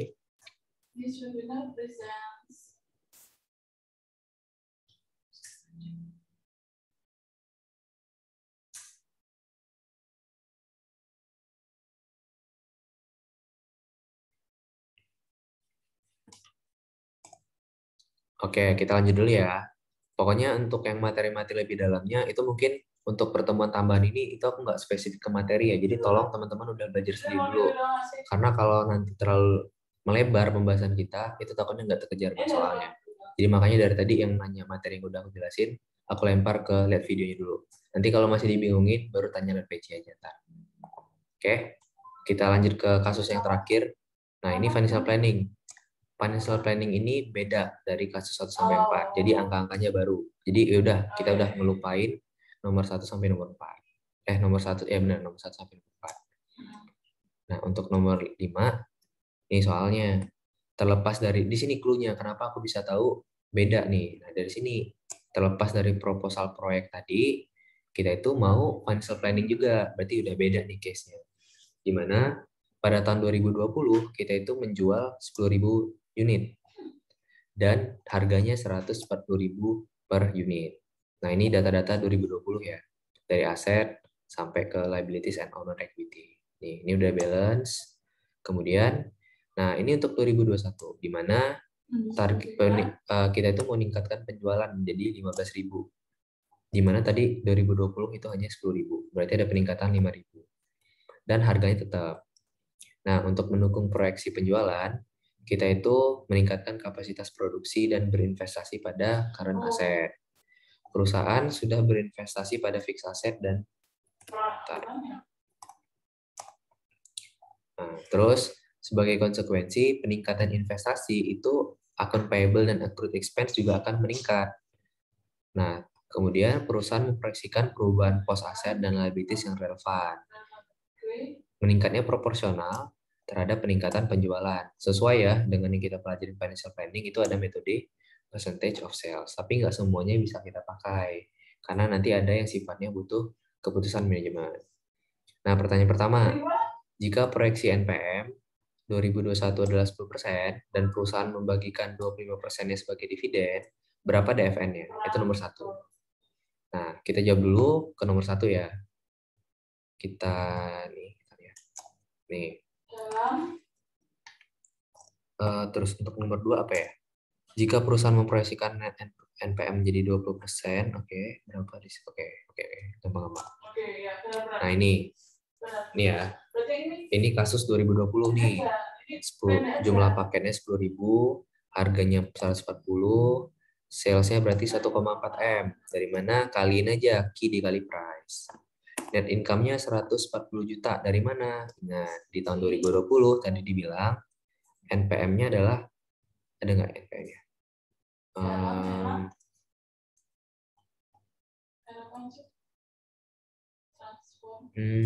Nggak ada ya. Sebentar, kayaknya ada waktu itu ada ralat soal deh. Bentar ya, coba ini lihat dulu. Oke, kalau nggak salah ya, kalau nggak salah 2020 itu NPM-nya 10%, waktu itu ada ralat soal karena keterangannya kurang. Jadi di sini makanya aku masukin 10% juga karena ini sesuai dengan jawaban yang aku tulis kemarin. Nah, jadi ini kita anggap aja ya NPM di 2020, NPM 2020 itu 10%. Nah, makanya net income-nya adalah 140 juta. Oh, ada di soalnya ya? Bentar, kita cek ada nggak soalnya. Mana sih? Oh iya, di sini deh. Di sini ya? Atau di mana sih? Oh, ini, bukan. Nggak tahu deh, pokoknya 10% lah ya. Nah, di pertanyaan itu tuh 2021. Ya kan? Sementara kita mau hitung yang 2020 dulu nih. Nah, jadi di sini kalau salah asumsinya itu sama dengan 2021 yang 10%. Oke. Nah, kemudian baru kita masuk ke asetnya. Karena asetnya itu 1,4 M. 1,615. Nah, di sini bisa untuk yang aset itu semuanya bisa kita percentage of sales. Ini sebesar 100%. Dari mana? Current aset dibagi sales saja langsung.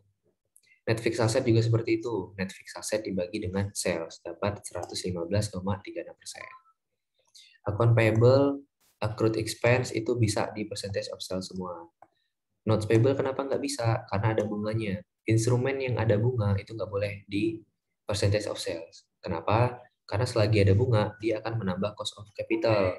Kalau cost of capital itu bertambah dengan adanya penambahan notes payable, maka penerbitan notes payable butuh keputusan manajemen. Nggak boleh sembarang ngikutin sales.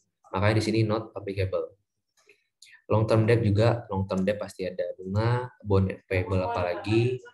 Untuk yang common stock juga not applicable. Kenapa? Karena instrumen ekuitas kan ada cost of capitalnya, makanya nggak bisa pakai percentage of sales. Nah, untuk return earning, kita hitung nih. Return earning tadi kan NPM-nya,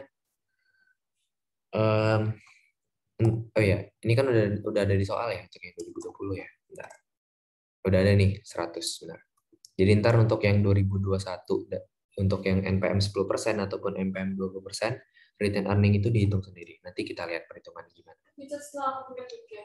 Nah, berarti baru kita masuk nih asumsi soal pertama, yaitu NPM-nya 10%. Soal kedua asumsinya 20%. Jadi ini sekali jelasin aja ya, karena hasilnya sama, caranya sama aja. Jumlah paket sama-sama 15.000.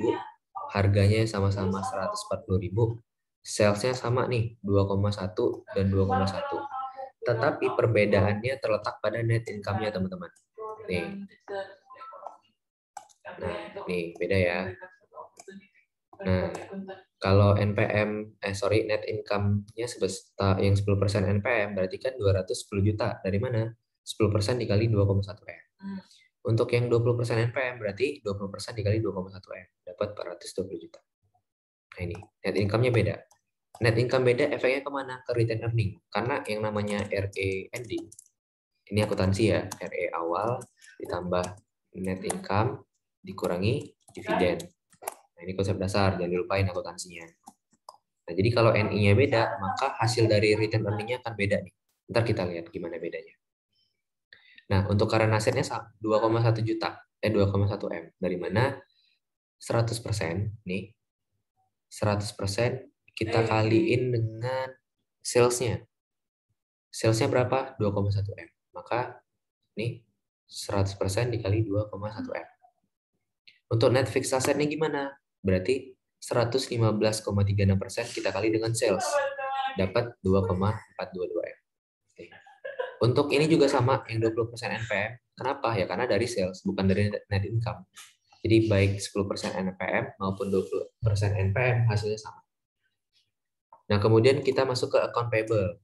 Account payable itu 35,7% dari sales, berarti 35,71% dari 2,1 M, yaitu 750 juta. Accrued expense 1,07% dikali 2,1 M, dapat 22,5 juta. Ini sama. Nah, untuk notes, karena dia not applicable, jadi saldonya sama dengan tahun 2020. Karena dia tidak bisa pakai metode percentage of sales. Long term debt juga, bond payable juga, common stock juga, return earning beda. Jadi return earning karena rumusnya RE ending sama dengan RE awal tambah NI kurang dividen dengan case net income-nya beda, itu menyebabkan dividen juga beda teman-teman. Karena kan dividen itu dari net income. Makanya nanti hasilnya beda RE-nya. Nah, gimana dapetinnya? Ini dari sini. Ini kalau RE awal kan tadi 100 juta ya, nih dari soal. Kalau misalkan 100% NPM, berarti net income-nya adalah 210 juta. Ya kan? Nah, untuk dividen paid-nya berapa? Di soal dibilang 25%-nya dibagikan menjadi dividen. 25% dari net income. Berarti 25% dikali 210 juta. Kita dapat dividennya 52.250. RE ending-nya berapa? 257.500. Dari mana? 100 tambah 210 dikurang 52.500. Untuk yang 20% NPM gimana? Net income-nya 420, bukan 210. Nih, 420. Dividennya berapa? 25% dari 420, dapat 105. Maka RE ending-nya adalah 100 tambah 420 dikurang 105. 415. Makanya hasilnya beda nih ya. Nah, yaudah ntar tinggal menyesuaikan. Source of financing itu adalah liability ditambah ekuitas. Nih, beda ya hasilnya. Kemudian financing needs-nya adalah total asetnya. Total asetnya sama nih, 4522.500. Karena perbedaan hanya terletak di return earning. Makanya di sini beda. Nah, kemudian kalau kita lihat discretionary financing needs-nya dari mana? Dari financing needs dikurang dengan source of financing. Nih, dapat 1.092.500. Kalau yang ini yang 20% NPM kita dapatkan 935.000. Gitu. Jadi kalau untuk 10% NPM butuh tambahan dana 1 miliar.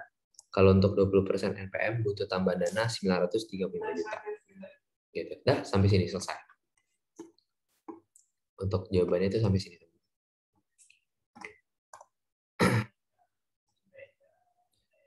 Tahun 2021 juga, tapi untuk soal 2, di mana soal 2 tadi, gimana kalau misalkan kita ganti NPM-nya jadi 20%, sesuai keterangan soal. Oke, gini aja teman-teman, silakan, waktunya juga mungkin udah ini juga, ntar lagi, silakan ditanyakan aja untuk menjodohkan kita pending ke pertemuan selanjutnya, biar nggak buru-buru. Oke, ini aku cek dulu ada ngechat. Kak, semisal dia butuh pembiayaan, nah itu kan yang ditambahin dari internal berarti pakai RE ya Kak. Selagi tidak dikasih tahu pembiayaannya dari mana, berarti kita pakai yang normal seperti ini. Yang ininya penambahan dari yang ya udah dari discretionary financing itu aja kita cantumin berapa kebutuhan pendanaannya. Kita nggak bisa langsung nambahin, misalkan langsung nambahin ke RE, langsung nambahin ke bond, nggak bisa. Karena itu butuh diskresi manajemen atau butuh keputusan manajemen. Berbeda sama soal LMS kemarin yang aku bahas kemarin, itu di soal udah dibilang, ketika terjadi kebutuhan dana, langsung tambahin notes payable-nya. Makanya DFN-nya 0, tapi notes payable-nya nambah. Nah itu, jadi karena di soalnya nggak ada kasus khusus, kita pakai kasus normal, di mana ya udah kita cantumin aja berapa kebutuhan dananya. Nanti mau dipenuhi lewat mana ya terserah. Nanti sesuai keputusan manajemen, kita nggak campur tangan di sana. Soalnya ya sampai sini. Tujuan paling penting. Iya, dia kurang dana. Kalau DFN yang positif seperti ini, dia kurang dana. Nih, ibaratnya dia butuh dana 4,5 M, tapi dana yang tersedia hanya 3,5 M. Dia butuh tambahan 935 juta. Baru tahu kan? Gitu. Gimana?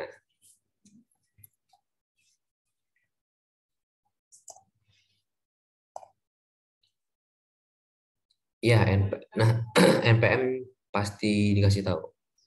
Kalaupun NPM-nya dikasih tahu, ya net income-nya udah pasti dikasih tahu. Gitu. Jadi hal-hal seperti itu nggak perlu teman-teman takutin. Karena kalaupun nggak dikasih tahu, itu teman-teman gampang nyarinya. Karena kan NPM sama dengan net income per sales. Gitu aja. Ini rasio loh, rasio kita pelajari di UTS. Net profit margin sama dengan net income per sales. Aku save dulu ya. Oke. Ada lagi teman-teman yang mau ditanyakan? Iya. Kalau kondisi kayak masuk tadi nggak sih yang kamu bilang di awal? Semisal asetnya lebih besar, berarti kan dia itu kebutuhan dananya negatif, ya udah berarti dia nggak butuh tambahan dana, justru kasnya berlebih gitu aja. Keputusan kedepannya itu tergantung perusahaan mau diapain uangnya. Karena kan memang asetnya lebih nih dari sekarang, dia bisa manfaatin mungkin dia bisa meningkatkan penjualannya nantinya, ataupun dia bisa karena asetnya berlebih dia bisa sorry bentar, tadi pertanyaannya apa sih?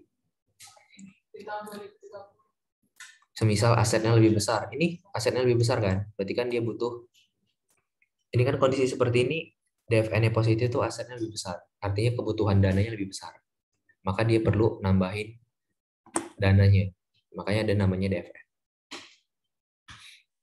Kalau asetnya lebih, nanti DFN-nya isi nol. Nah, ini asetnya lebih loh teman-teman, nih, ini asetnya lebih.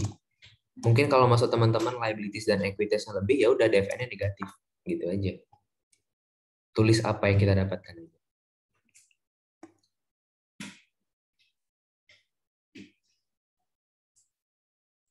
Ini ada masuk ke materi flotation cost? Nggak ada, beda materi.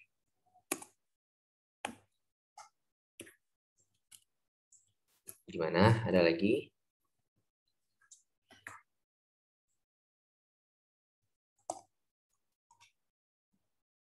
Berarti ntar pertemuan selanjutnya ini ya, tinggal yang menjodohkan ini aja. Ntar aku jabarin lagi caranya. Udah aku buat sih, tapi ntar aku pindahin ke Excel aja. Kita sampai sini aja. Mungkin untuk kira-kira teman-teman mau hari apa untuk minggu depan? Yang hadir di Zoom aja deh yang nentuin. Privilege lah bagi teman-teman yang join. Gimana? Kira-kira mau hari apa? Kalau bisa sih kita agendain 2 kali lagi. Kalau dari aku ya, kalau aku boleh request, bentar, aku buka. Berarti teman-teman itu hari Rabu. Rabu itu tanggal 18. Gimana kalau misalkan kita 13-14, gimana? Jumat Sabtu. Bebas sih kalau misalkan mau satu cukup ya udah satu aja. Tapi nanti kalau misalkan butuh lagi kita jadi 2. Jumat ya, kita gas Jumat dulu ya. Oke. Cocok. Oke, ya wis. Kalau udah nggak ada, kita istirahat dulu. UTS 2 tahun lalu udah aku jawab juga. Nanti biar aku share juga teman-teman, biar dipelajarin dulu sebelum hari Jumat ya. Tapi jangan lupa, matkul lain juga ada UAS, jadi jangan terlalu terlena lah sama manajemen keuangan. Oke, aku stop share, terus aku stop record.